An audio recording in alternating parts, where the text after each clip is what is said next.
आपण होतो cooperative housing society बद्दल बोलत आहोत आणि कॉपरेटिव्ह हाऊसिंग सोसायटी ज्या पण अस्तित्वात आलेल्या आहेत 2017च्या अगोदर 2017च्या अगोदर अस्तित्वात आलेल्या कॉपरेटिव्ह हाऊसिंग सोसायटी या मोफा कायद्याच्या अंतर्गत आलेल्या आहेत आणि 2017 नंतर रेरा कायदा अस्तित्वात आला. 2016ला सेंट्रलनी रेरा कायदा इनॅक्ट केला. 2017 मध्ये महाराष्ट्र गव्हर्नमेंटनी रेराचे रूल्स जे आहेत ते फ्रेम केले आणि 2017 नंतर जे पण ऑब्लिगेशन्स डेव्हलपरवरती कास्ट केले होते ते रेरा कायद्याने कास्ट केलेले आहेत की इमारत पूर्ण झाल्यावरती हस्तांतरण करायचं. हस्तांतरणमध्ये एकतर कोऑपरेटिव्ह हाऊसिंग सोसायटी, अपार्टमेंट किंवा लीगल एंटिटी फॉर्म करायची. कंपनी असेल तीही फॉर्म करू शकतो आणि कंपनी फॉर्म केल्यानंतर परत विदिन 3 मंथ्समध्ये रेरा कायदा सांगतो की तुम्ही ट्रान्सफर ऑफ टायटल करायचं. म्हणजे जागा जी आहे, जी आपली लँड आहे ती लँड कोऑपरेटिव्ह हाऊसिंग सोसायटीच्या नावावरती करायची असं आपल्याकडे रेरा कायदा सांगतो. आणि रिडेव्हलपमेंटची पहिली अट जी आहे ती म्हणजे जागा कोऑपरेटिव्ह हाऊसिंग सोसायटीच्या मालकीची हवी. आपण कोऑपरेटिव्ह हाऊसिंग सोसायटी पण बोलणार आहोत आणि टेनेंट पागडी सिस्टम पण बोलणार आहोत. Now this is applicable to cooperative housing society ज्या महाराष्ट्र कोऑपरेटिव्ह सोसायटी ऍक्ट मध्ये रजिस्टर्ड आहे आणि ज्यांनी फ्लॅट जो आहे तो परचेस केलेला आहे, ज्या मेंबर्स लोकांनी फ्लॅट डेव्हलपरकडनं परचेस केलेला आहे त्या विषयासंदर्भात सांगत आहोत. मग रिडेव्हलपमेंटची पहिली अट काय आहे कोऑपरेटिव्ह हाऊसिंग सोसायटीमध्ये, तर जागा मालकीची पाहिजे आणि ज्याच्या मालकीची जागा आहे कायदा सांगतो, डेव्हलपमेंट कंट्रोल रेग्युलेशन सांगतात की तोच व्यक्ती कॉर्पोरेशनला ऍप्लिकेशन करू शकतो फॉर रिडेव्हलपमेंट प्रपोजल. म्हणजे मग जर कोऑपरेटिव्ह हाऊसिंग सोसायटीच्या नावावर जागा नसेल तर कोऑपरेटिव्ह हाऊसिंग सोसायटीच्या पदाधिकाऱ्यांनी काय करायचं तर पहिली ती जागा आपल्या नावावर करून घ्यायची. प्रॉपर्टी कार्ड 7/12 असो तिथे आपलं नाव जे आहे ते कोऑपरेटिव्ह हाऊसिंग सोसायटीचं आलं पाहिजे. आणि त्यासाठी जर डेव्हलपर सहकार्य करत नसेल तर शासनाने 2008 सालामध्ये डीम्ड कन्व्हेन्सचं जे प्रपोजल आहे, डीम्ड कन्व्हेन्स सारखा उपक्रम जो आहे तो आपल्यासाठी आणलेला आहे. आणि डीम्ड कन्व्हेन्सच्या मार्फत शासन सांगतंय की जर डेव्हलपर तुम्हाला हस्तांतरण करून देत नसेल तर स्टेट सांगतं की तुम्ही DDR कडे ऍप्लिकेशन करा आणि मग DDR आमच्या वतीने, स्टेटच्या वतीने, डेव्हलपरच्याही वतीने तुम्हाला कन्व्हेन्स एक्झिक्यूट करून देईल. हे झालं कोऑपरेटिव्ह हाऊसिंग सोसायटीचं. आणि नाव we talk about tenant pagdi system जे विषय आहे तो.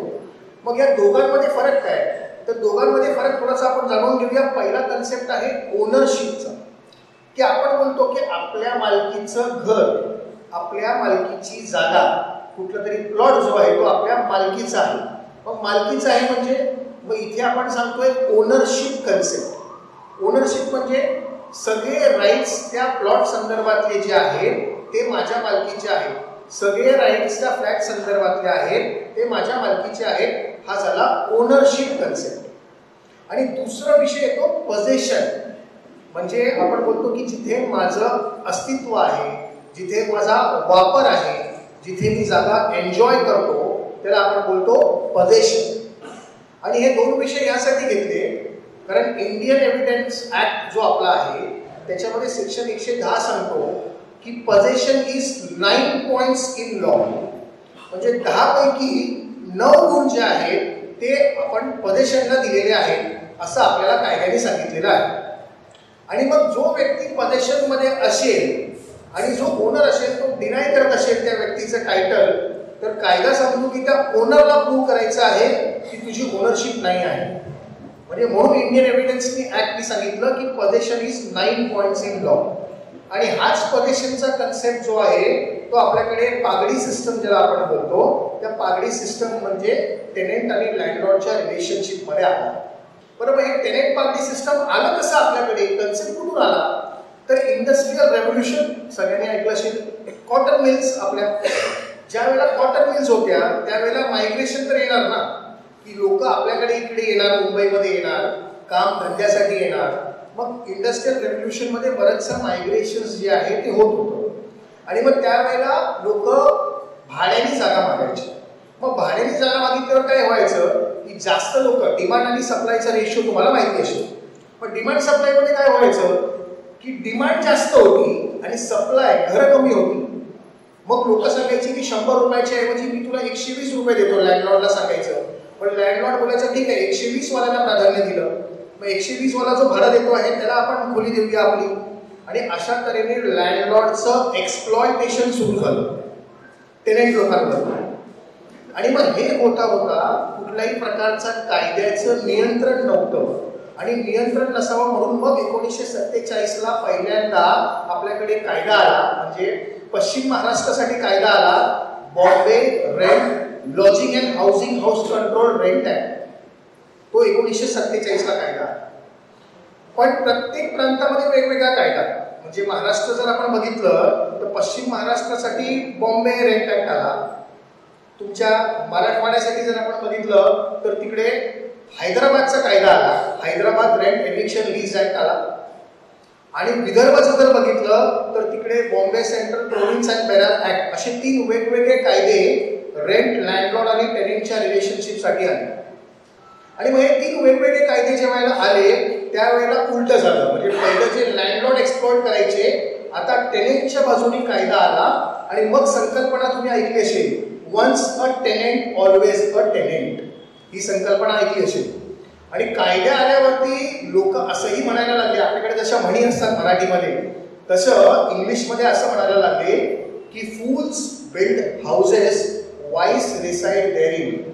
म्हणजे मूर्ख लोक जे असतात ती घर बनवतात आणि जे हुशार असतात ते त्याच्यामध्ये भडोत्री म्हणून राहतात. असं 1947 नंतर संकल्पना आली. आणि मग टेनेंट लोकांनी लँडलॉर्डला एक्सप्लॉइट करायचं उलट सुरू केलं. आणि हे सगळे वादविवाद जायचे कुठे? हायकोर्टापर्यंत. खालच्या कोर्टापर्यंत पासून जी सुरुवात व्हायची ती हायकोर्ट आणि सुप्रीम कोर्ट. आपल्याला माहिती आहे, आपला कुठलाही वाद जर सुरू झाला तर आपलं शेवटचं टोक आहे सुप्रीम कोर्ट. ते इथपर्यंत वादविवाद जायला लागले. आणि मग हायकोर्ट वारंवार सांगत होतं की असे 3 वेगवेगळे कायदे बनवू नका, एक कायदा सुसंस्कृतपणाने बनवा, योग्य ठिकाणी बनवा, लँडलॉर्ड आणि टेनेंटचं रिलेशन प्रॉपर एज्युडिकेट होईल असा कायदा बनवा. असं वारंवार सांगून नंतर टेंबे कमिटीची स्थापना झाली. नंतर नॅशनल लेवलला LK झा कमिटीची स्थापना झाली. आणि हे होऊन सुद्धा 1998 साली एक मालपे विश्वनाथ कमिटी, मालपे विश्वनाथची जी केस होती ती ऑनरेबल कोर्टाकडे पोहोचली, हायकोर्टाकडे पोहोचली. आणि हायकोर्टने सांगितलं की आता तरी महाराष्ट्र गव्हर्नमेंट जे आहे ते लँडलॉर्ड आणि रेंट टेनेंट लोकांसाठी कायदा बनवेल. आणि मग महाराष्ट्र रेंट कंट्रोल ऍक्ट 1999 जो आहे तो आपल्याकडे आला. आणि ह्या कायद्याने लँडलॉर्ड आणि टेनेंटचा मध्य गाठला. म्हणजे दोघांनाही प्रोटेक्ट केलं, लँडलॉर्डलाही प्रोटेक्ट केलं आणि टेनेंटलाही प्रोटेक्ट केलं. बरं, ह्या कायद्यामध्ये काय आहे ते थोडंसं बघूया आणि मग आपल्याला कळेल की लँडलॉर्ड आणि टेनेंटला हा कायदा प्रोटेक्ट करतोय. सुरुवात आपण टेनेंट लँडलॉर्डच्या रिलेशननी करू, then we will move to cooperative housing society. आणि हा कायदा पण इंटरेस्टिंग आहे, कायदा समजून घ्या. या कायद्यामध्ये काय प्रोव्हिजन्स आहेत, टेनेंटला काय प्रोटेक्शन आहे, लँडलॉर्डला काय प्रोटेक्शन आहे ते थोडंसं जाणून घेऊया. मग या कायद्याचा सेक्शन 1 सांगतो की ऍप्लिकेबल कुठे आहे. महाराष्ट्र रेंट कंट्रोल ऍक्ट म्हटला तर नाव आहे महाराष्ट्र. मग हा गुजरातला ऍप्लिकेबल होईल का? हा कर्नाटकला होईल का? नाही. आपल्याकडे कायदा आहे इंडियन कॉन्ट्रॅक्ट ऍक्ट, पहिला इंडियन पिनल कोड, असे कायदे होते. हे सेंट्रल ऍक्ट आहे. आणि राज्याचे पण काही ऍक्ट असतात. मग आपल्या राज्याचा Maharashtra rent control act Maharashtra राज्यापुरता मर्यादित आहे. आणि महाराष्ट्र राज्यामध्ये जे पण लँडलॉर्ड टेनेंटचे रिलेशनशिप आहे ते ह्या कायद्यामधनं डिव्हॉल्व होतात. मग सेक्शन 2 जो आहे तो सांगतो हा कायदा कोणाला ऍप्लिकेबल आहे, तर जिथे भाड्याने दिलेल्या घरं असतील आणि ते भाड्याने कुठली घरं दिलेली असतील, कोणासाठी दिलेली असतील, तर रेसिडेन्शियल पर्पजसाठी जर घरं दिलेली असतील, एज्युकेशनसाठी दिलेली असतील, किंवा ट्रेड आणि कॉमर्ससाठी दिलेली असतील, किंवा बिझनेससाठी दिलेली असतील, तर हा जो कायदा आहे अशा भाडोत्रींना आणि अशा लँडलॉर्डला ऍप्लिकेबल राहील. असं आपल्याकडे सेक्शन 2 सांगतो. आणि मग सेक्शन 3 मध्ये सांगितलेलं आहे की गव्हर्नमेंट अथॉरिटी जर भाडोत्री असतील किंवा गव्हर्नमेंट अथॉरिटीने आपली जागा जर भाड्याने दिलेली असेल तर त्याला हा कायदा ऍप्लिकेबल नाही. गव्हर्नमेंट अथॉरिटी असेल, पब्लिक सेक्टर अंडरटेकिंग असेल किंवा पब्लिक आणि प्रायव्हेट लिमिटेड कंपनी ज्यांचं पेड अप शेअर कॅपिटल 1 कोटीच्या पेक्षा जास्त असेल, बँका असतील, युनिव्हर्सिटी असेल, अशा लोकांना ह्या कायद्यापासून एक्झेम्प्ट केलेला आहे. मग हा कायदा फक्त तुम्हाला आणि मला ऍप्लिकेबल आहे. म्हणून इथे कोण गव्हर्नमेंट बसलाय का ऐकायला? नाही, त्यांना चिंता नाही आहे, आपल्याला चिंता आहे. सेक्शन 3 नंतर सेक्शन पुढे 5, 4, 5, 6 वगैरे जे आहेत, मग ते सांगतात स्टँडर्ड रेंट आणि परमिटेड इन्क्रीज. सेक्शन 6 सांगतो स्टँडर्ड रेंट असावं, लँडलॉर्ड आणि टेनेंटच्या रिलेशनशिप मध्ये स्टँडर्ड रेंट असावं. त्या रेंटमध्ये दर वर्षाला परमिसिबल इन्क्रीज तेवढीच असावी जेवढी कायद्याने सांगितलेली आहे तेवढी. आणि ह्या सेक्शन 6 मध्ये असं सांगितलेलं आहे स्टँडर्ड रेंट आणि परमिटेड इन्क्रीज कुणाला ऍप्लिकेबल आहे? तर ज्या ठिकाणी लँडलॉर्डनी भाड्याला आपलं घर दिलेलं आहे आणि ते घराचा जो पिरियड आहे, त्या भाड्याचा जो पिरियड आहे तो 12 महिन्यापेक्षा अधिक आहे, त्यालाच हा कायदा जो आहे तो ऍप्लिकेबल येतो. म्हणजे स्टँडर्ड रेंट आणि परमिटेड इन्क्रीजचे प्रोव्हिजन ऍप्लिकेबल येते. आणि ही प्रोव्हिजनचा अपभ्रंश जो आहे हे आपल्याकडे रिअल इस्टेट एजंट लोक करतात आणि मग आपल्याला कोऑपरेटिव्ह हाऊसिंग सोसायटीमध्ये सांगतात की 11 महिन्याचं एग्रीमेंट करा, लिव्ह अँड लायसन्स. हा अपभ्रंश ह्या सेक्शन मधनं आलेला आहे. कारण रेंट कंट्रोल ऍक्ट मध्ये सांगितलं आहे स्टँडर्ड रेंट आणि परमिटेड इन्क्रीज 12 महिन्याच्या वरच्या पिरियडसाठी ऍप्लिकेबल राहील. अरे पण ते पागडी सिस्टमसाठी सांगितलेलं आहे, लिव्ह अँड लायसन्स मध्ये त्याला ऍप्लिकेबिलिटी येत नाही. मग तुम्ही 11 महिन्याचं करा, 1 महिन्याचं करा, 36 महिन्याचं करा, कितीही करा, त्याला आपण लायसन्सीज बोलतो. त्याच्यावरती पण आपण येणार आहोत. हा कायदा त्यालाही ऍप्लिकेबल आहे पण थोड्या वेळात. मग आपल्याला कळलं स्टँडर्ड रेंट असावं, परमिटेड इन्क्रीज असावी. आणि हे स्टँडर्ड रेंटमध्ये जर वादविवाद असतील तर ते एज्युडिकेट करायचे पॉवर कोणाला आहे? तर आपल्याकडे स्मॉल कॉज कोर्ट आहे, त्यांना ते पॉवर दिलेले आहे. आणि मग जर स्टँडर्ड रेंट आणि परमिटेड इन्क्रीजचा वादविवाद असेल तर तो वादविवाद स्मॉल कॉज कोर्टाने एज्युडिकेट करून सोडवावा, असा आपल्याकडे कायदा आहे. सेक्शन 7 मध्ये लँडलॉर्ड आणि टेनेंटचं डेफिनेशन दिलेलं आहे. सेक्शन 7 मधला लँडलॉर्ड कोण? तर लँडलॉर्ड मध्ये असं सांगितलेलं आहे की नॉट ओन्ली त्या जमिनीचा किंवा त्या प्रिमाइसेसचा मालक, पण ज्या मालकानी किंवा त्या प्रिमाइसेसच्या किंवा लँडलॉर्डच्या मालकानी जर मॅनेजरला ते अधिकार दिले असतील रेंट वसुलीचे, तर तो मॅनेजर देखील लँडलॉर्डच्या डेफिनेशन मध्ये येतो. म्हणजे जो आपल्याकडे रेंट वसुली करतो तो देखील लँडलॉर्ड आहे असं कायद्याने सांगितलेलं आहे. आणि मग टेनेंट कोण?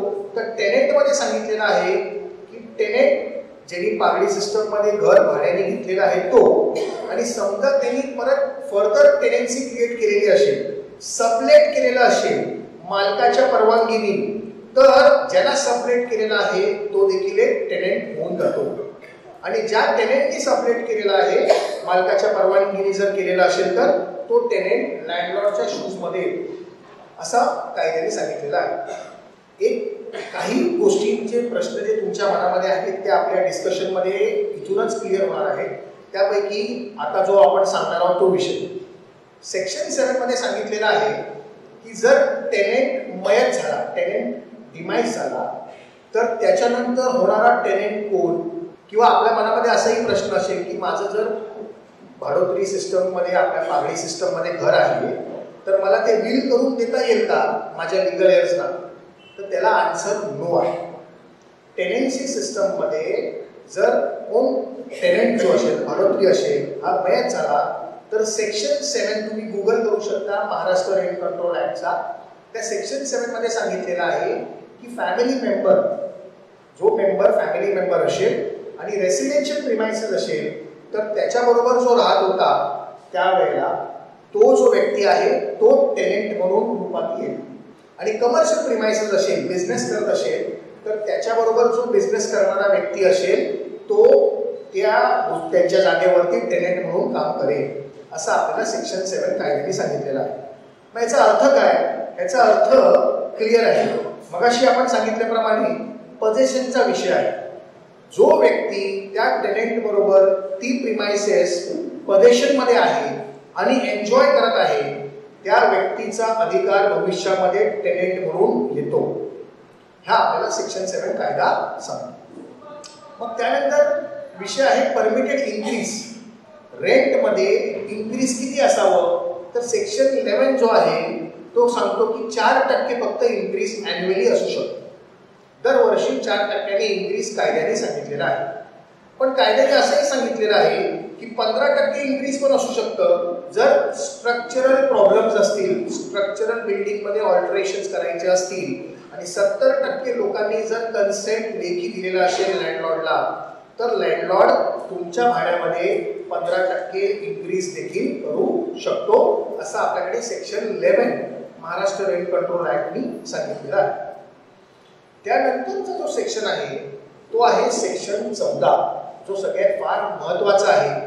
हायकोर्टाने आपल्या सगळ्या जजमेंटमध्ये, बऱ्याचशा जजमेंटमध्ये असं म्हटलेलं आहे की या सेक्शन 14 साठी आमच्याकडे अजूनपर्यंत कोण आलंच नाही आहे. म्हणजे सेक्शन 14 ची जनजागृती नाही आहे असं हायकोर्टाने बऱ्याचशा जजमेंटमध्ये उल्लेख केलेला आहे. आणि हा सेक्शन 14 काय आहे, तर सेक्शन 14 मध्ये सांगितलेलं आहे की लँडलॉर्डनी ती जी प्रिमाइसेस आहे ती गुड कंडिशन मध्ये ठेवावी. टेनेंटेबल कंडिशन असा शब्द वापरलेला आहे. म्हणजे चांगल्या कंडिशन मध्ये ठेवायची जबाबदारी कोणाची, लँडलॉर्डची का टेनेंटची, तर सेक्शन 14 सांगतो लँडलॉर्डची जबाबदारी आहे. आणि लँडलॉर्डनी ती प्रिमाइसेस गुड मेंटेनेबल कंडिशन मध्ये ठेवायची आहे. पण समजा लँडलॉर्डनी ती कंडिशन मध्ये नाही ठेवली, गुड कंडिशन मध्ये प्रिमाइसेस नाही ठेवली, तर त्याचं उत्तर पण सेक्शन 14 मध्ये दिलेलं आहे. मग टेनेंट काय करू शकतो, तर टेनेंट लँडलॉर्डला नोटीस पाठवू शकतो की आमची जी जागा आहे ती रिपेअर करणं गरजेचं आहे आणि हे रिपेअरचं आपलं जे काय आहे ते एस्टिमेट आहे, हा इंजिनियरचा रिपोर्ट आहे, याप्रमाणे रिपेअर करणं गरजेचं आहे.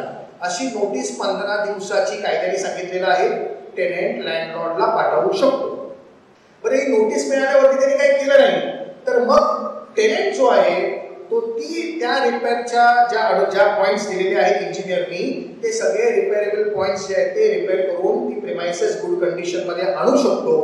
ते जे पैसे त्याला खर्च आलेले असतील ते 15% इंटरेस्ट प्रमाणे लँडलॉर्ड कडनं वसूल करू शकतो आणि ॲन्युअली 1/4 रेंट प्रमाणे डिडक्ट करून देखील या तऱ्हेने तो रिपेअर कंडिशन मधनं बिल्डिंग ठेवू शकतो.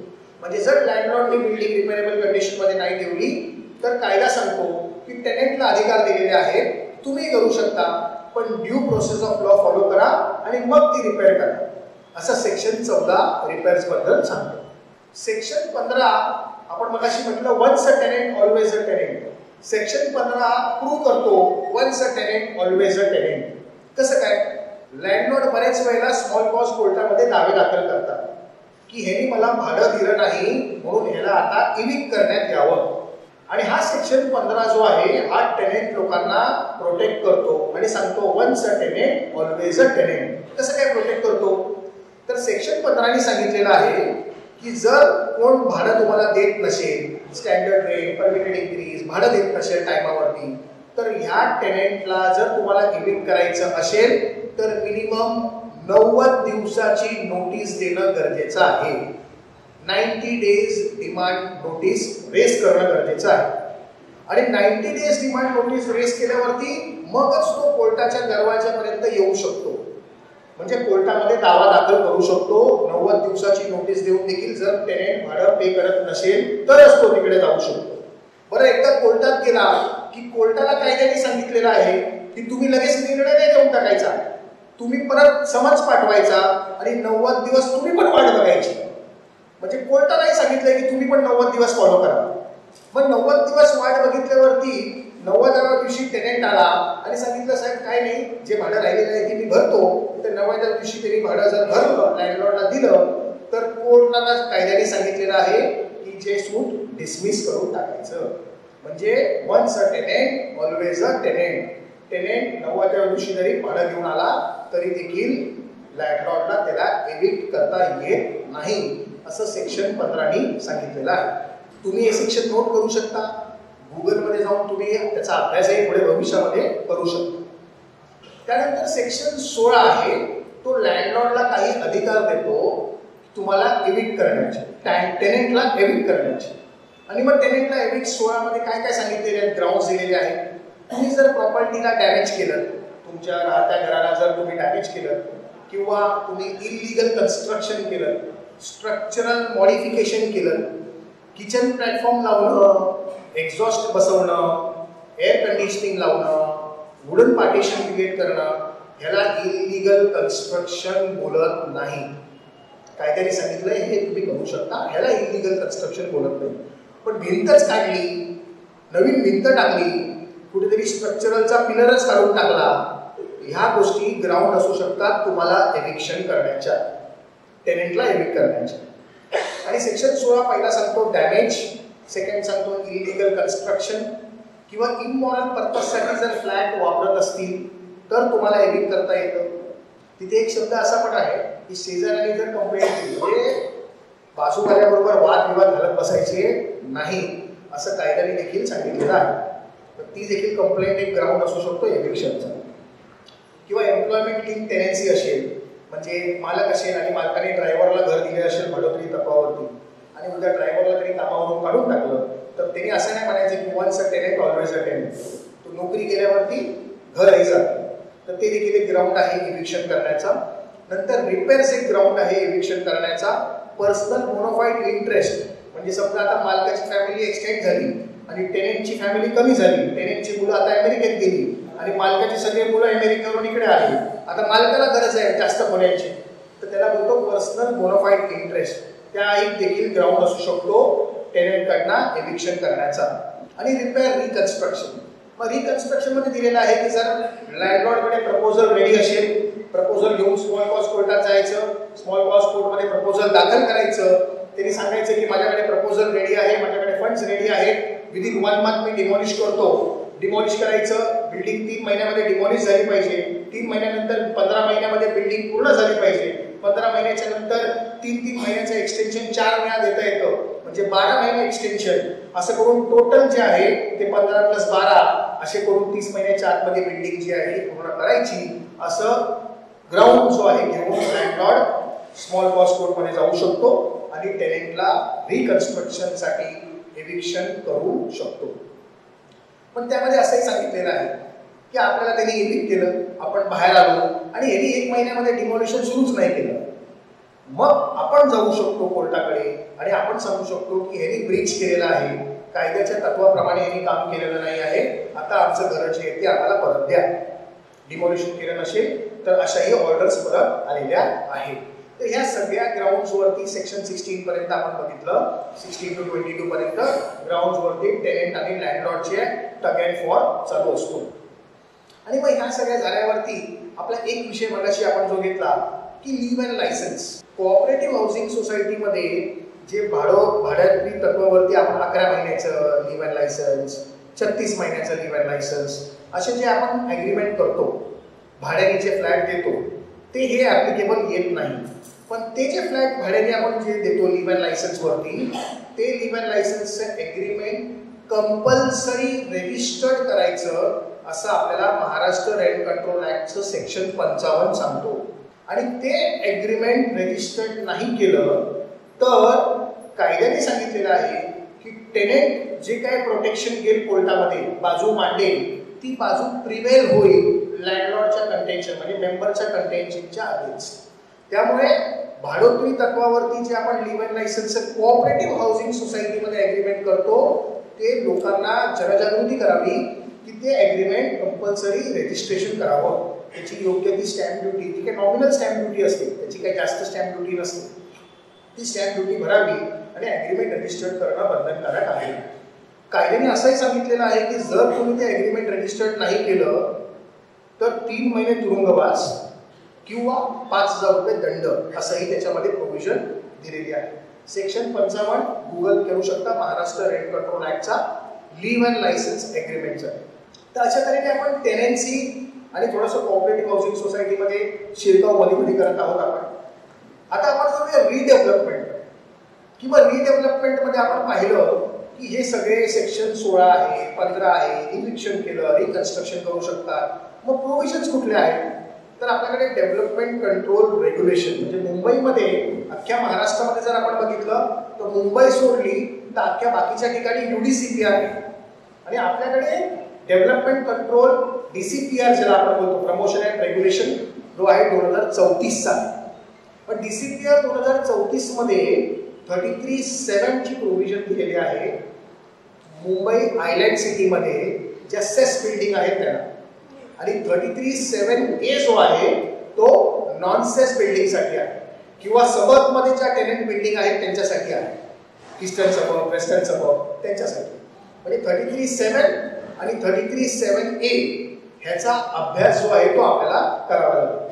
आणि मग 33(7), 33(7)A मध्ये सांगितलेलं आहे की तुमच्या टेनंटच्या जी काही साईज आहे त्याप्रमाणे मग तुम्हाला 300 स्क्वेअर फीटचं घर द्यायचं, 5%, 8%, 15% इन्सेंटिव्ह द्यायचं, वरती फंजिबल FSI 35% द्यायचं, असे ते 33(7), 33(7)A मध्ये स्कीम्स दिलेल्या आहेत.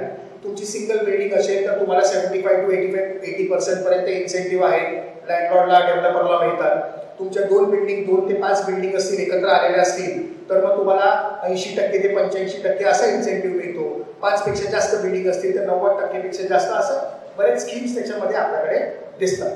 तर प्रामुख्याने हे आहे की या सगळ्या स्कीमचा अभ्यास काही जजमेंटच्या स्वरूपामध्ये, आपण इकडे कायद्याचा अभ्यास करायला आलेलो आहोत, तर आपल्याला ह्या अनुषंगाने, रिडेव्हलपमेंटच्या अनुषंगाने काही हायकोर्टाच्या जजमेंट आहे, आणि त्या जजमेंटच्या अनुषंगाने आपण ह्या कायद्याचा अभ्यास करूया, जेणेकरून आपल्या मनामध्ये जे रिडेव्हलपमेंट संदर्भातले काही प्रश्न पडलेले आहेत ते या जजमेंटच्या माध्यमातून. सर्वप्रथम टेनंट आणि लँडलॉर्डच्या रिलेशनमध्ये जे काही इश्यूज आहेत त्याच्याबद्दलचे काही जजमेंट जे आहेत ते आपण पाहण्याचा प्रयत्न करू. पहिली जजमेंट जी आहे ती आहे 6 रतनजी खिमजी जी आहे. ही जजमेंटमध्ये आपल्याला हे बघायला मिळतं की टेनंट, भाडोत्री जो असतो, ह्याचा प्रोटेक्शन कुठपर्यंत. कारण बरेच वेळेला असे प्रश्न येतात की आमची बिल्डिंग लँडलॉर्डनी डिलॅबिटेटेड आहे म्हणून तोडून टाकली, आणि बिल्डिंग तोडल्यावरती आमच्या राईट्स प्रोटेक्टेड राहतील का, आम्ही आता रस्त्यावरती तर नाही येणार ना, असा प्रश्न येतो.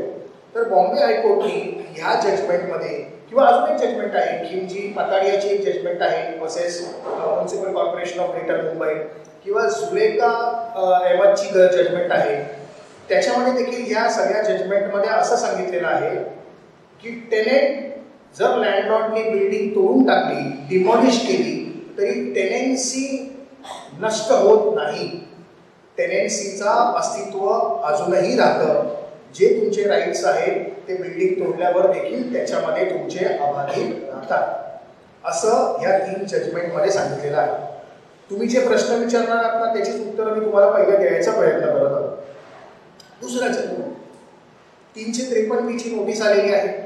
म्हणजे काय, तर स्ट्रक्चरल ऑडिट करायला सांगितलेलं आहे बिल्डिंगला. तर स्ट्रक्चरल ऑडिट काय करतात, लँडलॉर्ड सांगतो की बिल्डिंग डिलॅबिटेटेड आहे, बिल्डिंग तोडायची आहे, खाली करा. त्याने दुसरं स्ट्रक्चरल ऑडिट घेऊन येतात आणि सांगतात की बिल्डिंग स्टेबल आहे, आमचा इंजिनियर सांगतो बिल्डिंग स्टेबल आहे. मग 2 कॉन्ट्राडिक्टरी स्ट्रक्चरल ऑडिट रिपोर्ट असेल तर काय करायचं. मग काय करायचं, मग कायदा सांगतो TAC committee, technical advisory committee, आणि ह्या कमिटीकडे हा प्रश्न जातो.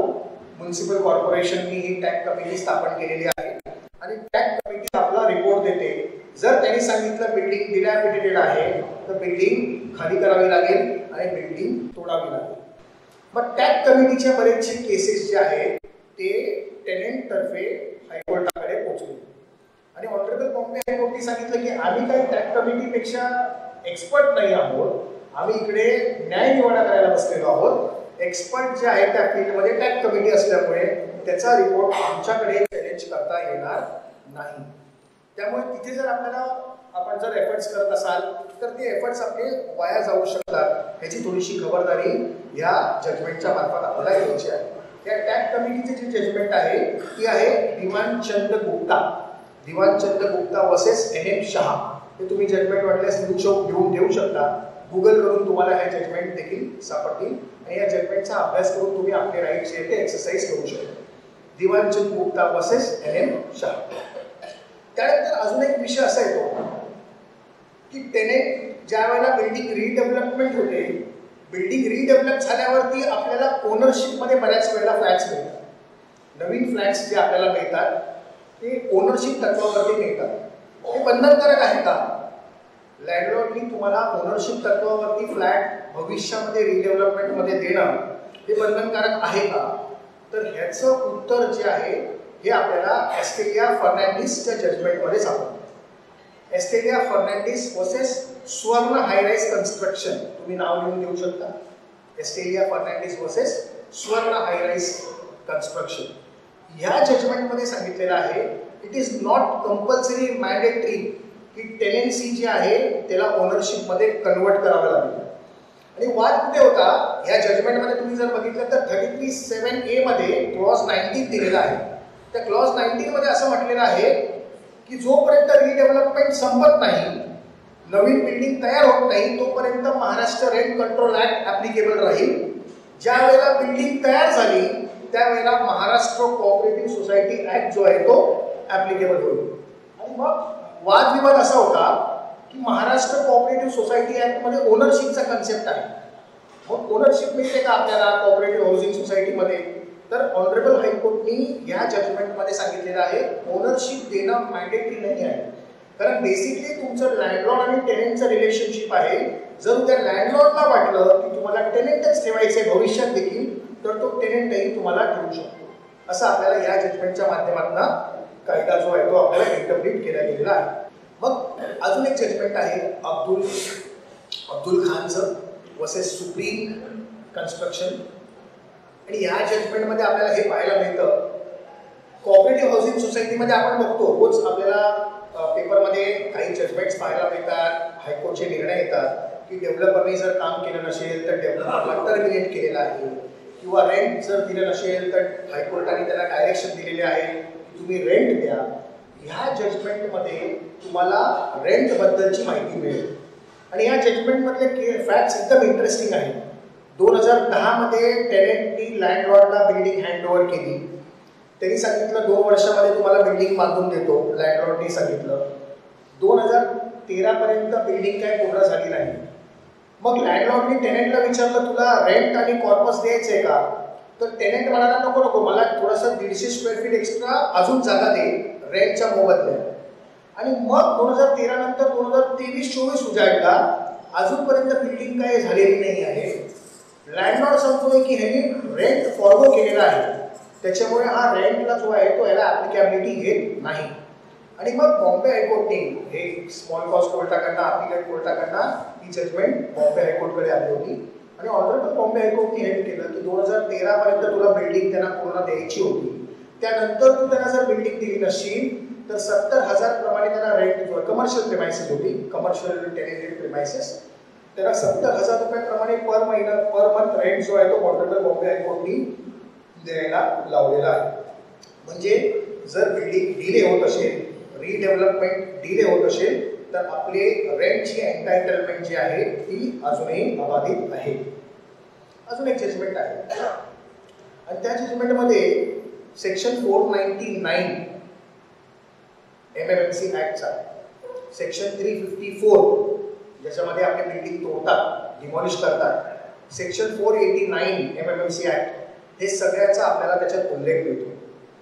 आणि त्या जजमेंटमध्ये असं सांगितलेलं आहे की समजा लँडलॉर्डनी बिल्डिंग डिमॉलिश केली, डिमॉलिश करून सुद्धा लँडलॉर्ड ती बिल्डिंग बांधत नसेल तर मगाशी सांगितल्याप्रमाणे सेक्शन 14 आहे, मगाशी आपण रेंट कंट्रोलचे जे सगळे सेक्शन डिस्कस केले त्याप्रमाणे सेक्शन 499 MMMC ऍक्ट सांगतो की जर ओनरने बिल्डिंग डिमॉलिश करून परत कन्स्ट्रक्शन अजून लँडलॉर्डने करून दिली नसेल आतापर्यंत तर टेनेंट लोकांना अधिकार आहे रिकन्स्ट्रक्शन करायचा.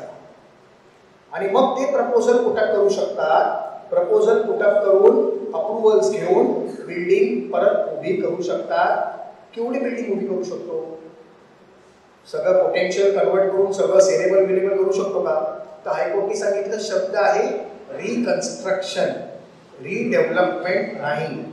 रिडेव्हलपमेंटचे अधिकार हे लँडलॉर्डचे आहेत. टेनेंट आपली जागा जेवढी आहे तेवढी जर कन्स्ट्रक्ट करायची असेल तर रिकन्स्ट्रक्शन मध्ये ऑनरेबल बॉम्बे हायकोर्टने सांगितलं की तुम्हाला ही परवानग्या मिळू शकतील जर लँडलॉर्ड परफॉर्म करत नसेल किंवा डेव्हलपर परफॉर्म करत नसेल तर अशा 499चे इंटरप्रिटेशन MMMC ऍक्ट मध्ये आपल्याला या टेनेंट लँडलॉर्डच्या रिडेव्हलपमेंट मध्ये पाहायला मिळतो. आता नेक्स्ट विषय जो आपल्याकडे आहे तो आहे कोऑपरेटिव्ह हाऊसिंग सोसायटीचा. तोही थोडासा बघून घेऊया आपण.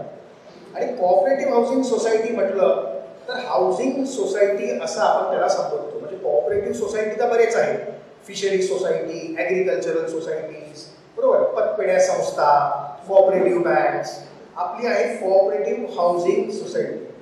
आणि या कोऑपरेटिव्ह हाऊसिंग सोसायटीचं डेफिनेशन जे दिलेलं आहे, आता नव्याने जे 2019 मध्ये कायदा आला, तर 2019च्या कायद्यामध्ये सेक्शन 154B मध्ये हाऊसिंग सोसायटीचं डेफिनेशन दिलेलं आहे.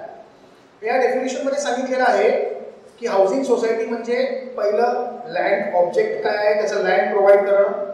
दुसरं ऑब्जेक्ट आहे लोकांना सुविधा प्रोव्हाइड करणं, ॲम्युनिटी सर्व्हिसेस प्रोव्हाइड करणं. आणि तिसरं ऑब्जेक्ट जे सांगितलेलं आहे ते म्हणजे redevelopment reconstruction is now the object of cooperative housing society. Section 154BA कंसामध्ये 17 याच्यात हे डेफिनेशन सांगितलेलं आहे. त्याचप्रमाणे पुढे मेंबरशिपचं डेफिनेशन दिलेलं आहे की हाऊसिंग सोसायटीमध्ये सभासद किती प्रकारचे, मेंबर किती प्रकारचे असतात, तर सांगितलंय 4 प्रकारचे असतात. पहिला प्रकार ओरिजिनल मेंबर, म्हणजे डेव्हलपमेंट जो डेव्हलपर असतो तो डेव्हलपमेंट करताना फ्लॅट विक्री करतो. विक्री करताना जो करार करतो त्या करारामध्ये ज्याचं पहिलं नाव आहे तो ओरिजिनल मेंबर. समजा एक फ्लॅट जो आहे हाऊसिंग सोसायटीमध्ये नवरा बायकोनी दोघांनी मिळून घेतलेला आहे, हस्बंड आणि वाईफ. मग पहिलं नाव ॲग्रीमेंटमध्ये हस्बंडचं आहे, दुसरं नाव वाईफचं आहे. तर वाईफला काय बोलायचं, जॉईंट मेंबर. दुसरा प्रकारचा मेंबर हाऊसिंग सोसायटीमध्ये. तिसरा प्रकारचा मेंबर कोण, असोसिएट मेंबर. कायद्याने सांगितलेलं आहे की जर टायटल डॉक्युमेंटमध्ये हाऊसिंग सोसायटीमध्ये तुझं नाव नसेल, पण समजा काही कारणास्तव जो फ्लॅटचा ओनर आहे तो वयोवृद्ध असेल किंवा बाहेरगावी असेल आणि सोसायटीच्या ॲडमिनिस्ट्रेशनमध्ये त्याला पार्टिसिपेट करता येत नसेल, तर अशा केसमध्ये काय करावं, तर अशा केसमध्ये कोऑपरेटिव्ह हाऊसिंग सोसायटी कायदा सांगतो की तुम्ही आपल्या नातलगांना, तुमच्या नातेवाईकांना 12 प्रकारचे नातेवाईक दिलेले आहेत, त्या नातेवाईकांना कुठल्याही एका नातेवाईकाला तुम्ही असोसिएट मेंबर करू शकाल. आणि असोसिएट मेंबर मग कोण कुठल्या नातेवाईकाला करता येतं, तर जर समजा फादर असेल, म्हणजे जर मुलगा असेल तर आपल्या फादरला करू शकतो, फादर असेल तर सनला करू शकतो, हस्बंड असेल तर वाईफला करू शकतो, वाईफ असेल तर हस्बंडला करू शकतो, husband wife, father mother, brother sister, son daughter, nephew niece, son in law, daughter in law, अशा 12 लोकांपैकी कोणालाही तुम्ही असोसिएट मेंबर करू शकता. बरं, असोसिएट मेंबर आणि जॉईंट मेंबर मध्ये फरक काय, तर जॉईंट मेंबरचं नाव टायटल डॉक्युमेंट मध्ये असतं आणि असोसिएट मेंबरचं नाव टायटल डॉक्युमेंट मध्ये नसतं. म्हणजे शेअर सर्टिफिकेट मध्ये असोसिएट मेंबरचं नाव घ्यायचं नाही, जॉईंट मेंबरचं नाव शेअर सर्टिफिकेट मध्ये लिहायचं. हे झाले तिसरा कॅटेगरी. चौथी कॅटेगरी कुठली, तर प्रोव्हिजनल मेंबर. मग प्रोव्हिजनल मेंबर कुठला, तर प्रोव्हिजनल मेंबर म्हणजे आपल्या हाऊसिंग सोसायटीमध्ये एक कायदा आहे, नॉमिनेशन प्रकार आहे. नॉमिनेशनचे फॉर्म्स मिळतात आणि मेंबर जो आहे तो नॉमिनेशनचे फॉर्म भरतो, त्याच्यामध्ये नॉमिनी म्हणून टाकतो आपल्या नातेवाईकांना, कुठल्या मुलाला, मुलीला, मिसेसला, असं तो नॉमिनी म्हणून त्याच्यामध्ये इन्कॉर्पोरेट करतो. मग ते जे नॉमिनी आहेत त्या मेंबरची डेथ झाल्यावरती त्या नॉमिनीला आपण मेंबर करून घेतो, त्याला प्रोव्हिजनल मेंबर असं बोलतो. म्हणजे टेम्पररी मेंबर, तात्पुरता सभासद असं त्याला कायद्यामध्ये संबोधलेलं आहे.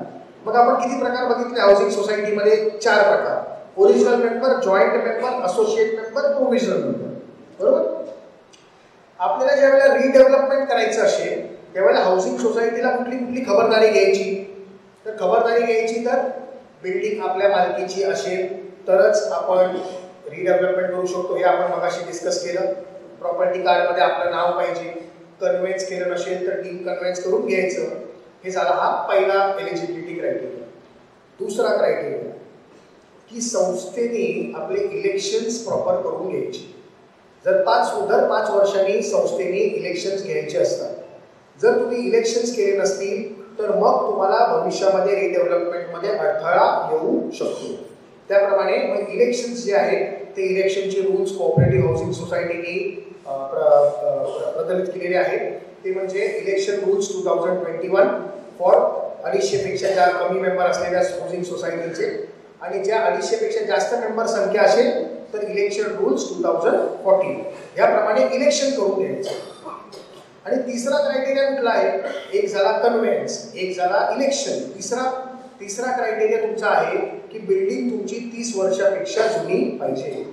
नवीन बिल्डिंगला रिडेव्हलपमेंट करत बसायचं नाही. 30 years old building development control रेग्युलेशननी सांगितलेलं आहे.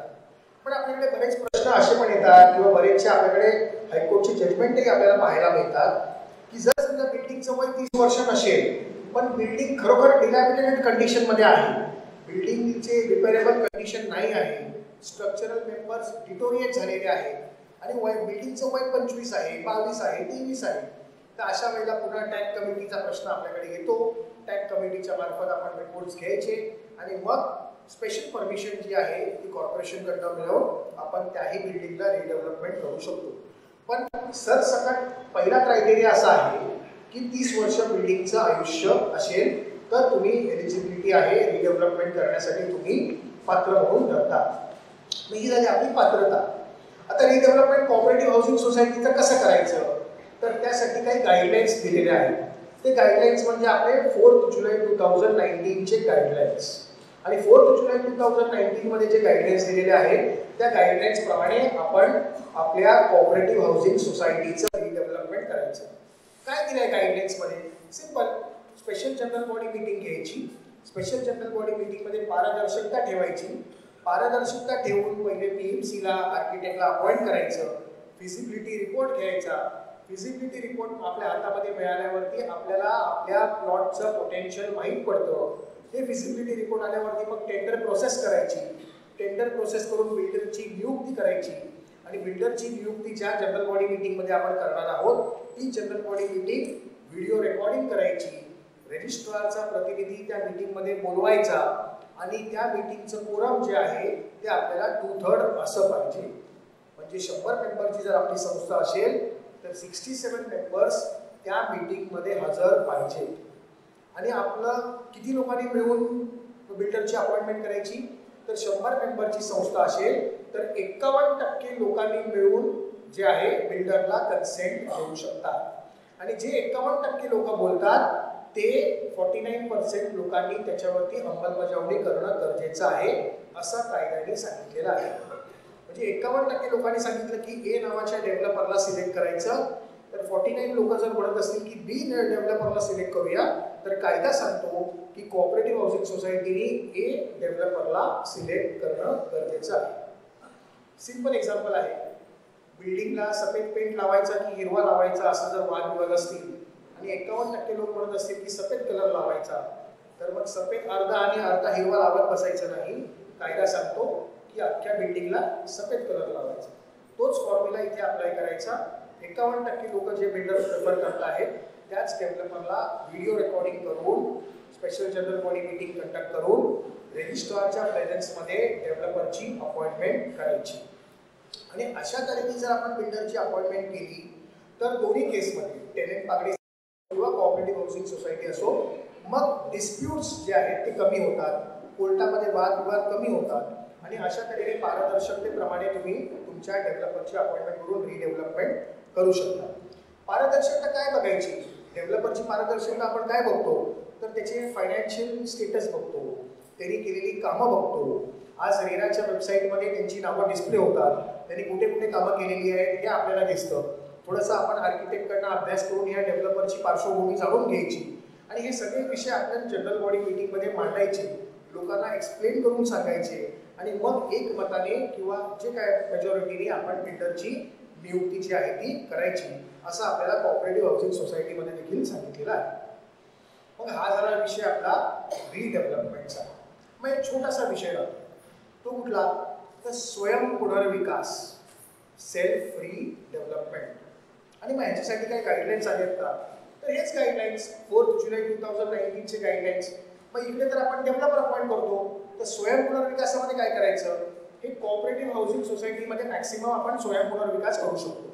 तर कोऑपरेटिव्ह हाऊसिंग सोसायटीमध्ये स्वयं पुनर्विकास करताना आपण डेव्हलपरच्या शूजमध्ये एंटर करायचं आणि कॉन्ट्रॅक्टर जिथे आपण नियुक्ती करतो बिल्डिंग कन्स्ट्रक्शन करण्यासाठी ते कॉन्ट्रॅक्टरची अपॉइंटमेंट 4 जुलै 2019 च्या सर्क्युलर प्रमाणे करायचं.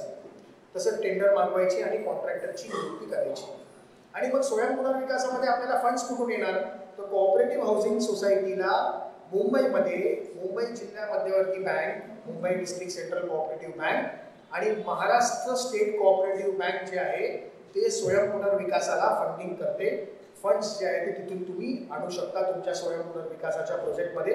प्रपोजल तुम्हाला बँकेला सबमिट करावं लागेल आणि सबमिट झाल्यावरती बँकेने तुम्हाला जर प्रपोजल स्वीकारलं तर तुम्हाला स्वयं पुनर्विकासाचं जे काही फंडिंग आहे ते बँक पुरवण्याची जबाबदारी घेते. तुमचे जसे जसे स्टेजेस कन्स्ट्रक्शनचे होतात तसे तसे ते तुम्हाला स्टेट कोऑपरेटिव्ह बँक तुम्हाला फंड करते. Mumbai central district central cooperative bank तुम्हाला फंडिंग प्रोव्हाइड करते. तर अशा तऱ्हेने देखील स्वयं पुनर्विकासाचा एक ऑप्शन जो आहे तो तुम्ही एक्सप्लोर करू शकता. स्वयं पुनर्विकासाचा ऑप्शन एक्सप्लोर का करायचा? रिडेव्हलपमेंटपेक्षा स्वयं पुनर्विकास का चांगलं? सोपं आहे. स्वयं पुनर्विकास जर आपण बघितलं तर स्वयं पुनर्विकासाचं डेफिनेशन असं आहे की रिडेव्हलपमेंटमध्ये जो डेव्हलपर शेवटला प्रॉफिट घेऊन जाणार आहे तोच प्रॉफिट आपल्या कोऑपरेटिव्ह हाऊसिंग सोसायटीमध्ये जे आता मेंबर्स आहेत त्या मेंबर्सना डिस्ट्रीब्यूट करायचं, ह्याला स्वयं पुनर्विकास बोलतात. उदाहरणार्थ जर समजा आपल्या कोऑपरेटिव्ह हाऊसिंग सोसायटीमध्ये बिल्डर 30 कोटी 40 कोटी जे काही शेवटला प्रॉफिट घेऊन जाणार आहे ते 30-40 कोटी आपल्या प्रत्येक मेंबरला डिस्ट्रीब्यूट करायचे. कसे डिस्ट्रीब्यूट करायचे? तर इन टर्म्स ऑफ एरिया, म्हणजे वाढीव एरिया द्यायचा आणि कॉर्पस वाढीव द्यायचा. अशा तऱ्हेने स्वयं पुनर्विकास जो आहे तो कोऑपरेटिव्ह हाऊसिंग सोसायटी करू शकते. यामध्ये डेव्हलपर जे त्यांना घर देणार आहे त्याच्यापेक्षा जास्त पटीने घर जे आहे ते त्यांना एरियाचं घर त्यांना मिळू शकतं आणि कॉर्पसही अधिक मिळू शकतो. स्वयं पुनर्विकासाचा हा मुख्य फायदा लाभ आहे. दुसरा लाभ असा आहे की रिडेव्हलपमेंटमध्ये लिटिगेशन्स होऊ शकतात. थर्ड पार्टी तुमच्या प्लॉटमध्ये एंट्री करते आणि तुमच्या प्लॉटवरती थर्ड पार्टी डेव्हलपर जो आहे तो तिथे बांधकाम करत असतो. तर त्यामुळे थर्ड पार्टी राईट्स क्रिएट होतात. स्वयं पुनर्विकासामध्ये तुम्हीच डेव्हलपर आहात, त्यामुळे तुम्हीच खरेदी विक्री करता, तुम्हीच लोकांना फ्लॅट्स विकता, तुम्ही कॉन्ट्रॅक्टरची तुम्ही अपॉइंटमेंट करता. त्यामुळे कुठल्याही प्रकारचं थर्ड पार्टी इंटरेस्ट स्वयं पुनर्विकासामध्ये कोऑपरेटिव्ह हाऊसिंग सोसायटीमध्ये क्रिएट होत नाही. तर हा एक दुसरा ॲडव्हान्टेज आहे की लिटिगेशनचं प्रमाण कमी असतं. फक्त योग्य नियोजन, योग्य फायनान्शियल स्टेबिलिटी आणि फिजिबिलिटी रिपोर्ट मेंटेन करून तुम्ही आपलं स्वयं पुनर्विकासाचं कन्स्ट्रक्शन जे आहे ते करू शकता. इतर लाभ अजूनही आहेत. काही संस्थेनी sustainable development, eco friendly development असे काही जे आहेत ते क्रिएट केलेले आहेत. आणि सस्टेनेबल डेव्हलपमेंटमध्ये तुम्हाला नवीन ॲम्युनिटीज ज्या आता बाहेरगावामध्ये वापरायला जात आहेत त्या ॲम्युनिटीज तुम्ही इथे आणू शकता. रेन वॉटर हार्वेस्टिंग आहे, सोलार सिस्टम आहे, सेंट्रलाइज AC सिस्टम आहे. अशा काही ज्या नवीन नवीन उपक्रम आहेत ते तुम्ही तुमच्या बिल्डिंगमध्ये स्वयं पुनर्विकासाच्या माध्यमातून घेऊन येऊ शकता. बऱ्याचशा संस्था असे उपक्रम ऑलरेडी करत आहेत. तुम्ही त्या संस्थेला भेट देऊन ते बघू शकता आणि त्याप्रमाणे आपलाही स्वयं पुनर्विकास करू शकता. हा त्यामधला सगळ्यात लाभदायक गोष्ट आहे. अडचण इथे ती म्हणजे रिडेव्हलपमेंट आणि स्वयं पुनर्विकासाला अप्रुव्हल्स. आपण म्हणतो की डेव्हलपर म्युन्सिपालिटीमध्ये जाईल, प्लॅन्स अप्रूव्ह करेल, आपल्याला अप्रूव्ह करता येईल का? तर अशी बरीचशी उदाहरणं आपल्याकडे आहेत जिथे स्वयं पुनर्विकासामध्ये मेंबर्स लोक स्वतः जाऊन फॉलोअप करत गेले आणि डेव्हलपरपेक्षा फास्ट प्रमाणामध्ये त्यांनी अप्रुव्हल्स घेऊन आले. नॉट ओन्ली अप्रुव्हल्स घेऊन आले पण जो लागणारा खर्च आहे, बऱ्याच वेळेला असं सांगितलं जातं की म्युन्सिपल कॉर्पोरेशनमध्ये आपल्याला खर्च येतो, तर त्यांना जो खर्च आलेला आहे तो 5,000 रुपये खर्च आलेला आहे. कुठला? Travelling expense. मग ते 4-4, 6-6 महिन्यामध्ये त्या लोकांनी अप्रुव्हल्स आणले आणि टोटल खर्च संस्थेमध्ये किती लागला? तर 5,000 रुपये.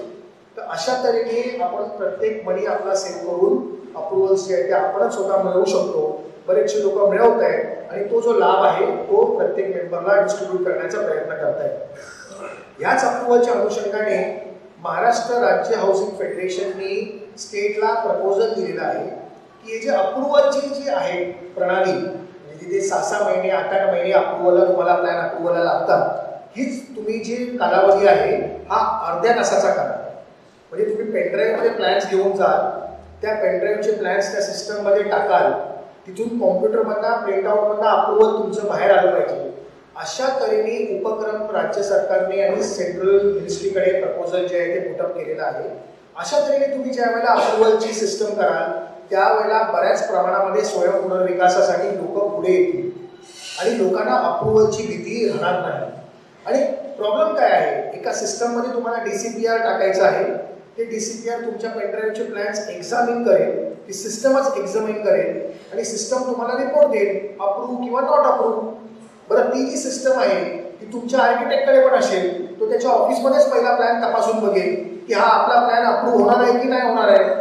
आणि अशा तऱ्हेने जर अप्रुव्हल अर्ध्या तासामध्ये मिळायला लागलं तर तुमच्याकडे आज जी फ्लॅटची किंमत आहे त्या फ्लॅटच्या 15% जी कॉस्ट आहे त्या फ्लॅटमधली ती ही अप्रुव्हलची कॉस्ट आहे. म्हणजे 1 कोटीचा 2 कोटीचा फ्लॅटमध्ये 15% जर कमी होत असतील तर तेवढ्या पटीने आपले फ्लॅट्स जे आहेत ते अफोर्डेबल होतील. आणि शासनाचं जे धोरण आहे अफोर्डेबल हाऊसिंगचं ते धोरण ह्या उपक्रमामधला साधता येईल असं एक प्रपोजल जे आहे ते स्टेटला आपण सबमिट केलेलं आहे आणि स्टेटनी इन प्रिन्सिपली ते मान्यही केलेलं आहे. स्टेटनी सेंट्रल मिनिस्ट्रीनी इन प्रिन्सिपली ह्या गोष्टी मान्य केलेल्या आहेत की भविष्यामध्ये आपल्याला अशाही गोष्टी पाहायला मिळतील की जिथे अप्रुव्हल आपल्याला शॉर्ट पिरियडमध्ये किंवा लिंकेज सिस्टमच्या मेथडॉलॉजीनी आपल्याला पाहायला मिळेल. तर अशा सर्व उपक्रमांमधनं तुम्हाला रिडेव्हलपमेंट करायचं आहे आणि याच माध्यमातून आपण टेनेंट लँडलॉर्ड सिस्टमचे प्रोव्हिजन्स जे आहेत किंवा कोऑपरेटिव्ह हाऊसिंग सोसायटीचे प्रोव्हिजन्स आहेत हे आपण ॲडमिनिस्ट्रेशनचे प्रोव्हिजन्स पाहण्याचा प्रयत्न केला. त्याचप्रमाणे रिडेव्हलपमेंट संदर्भात टेनेंट लँडलॉर्डचे काही सिस्टम्स आहेत आणि हाऊसिंग कोऑपरेटिव्हचे काही सिस्टम्स आहेत हे देखील आपण एक शॉर्टमध्ये पाहायचा प्रयत्न जो इथे केलेला आहे. ह्याच्याच माध्यमातून आपण हा जो विश्लेषण आहे ते इथे आपण इथे थांबवूया. तर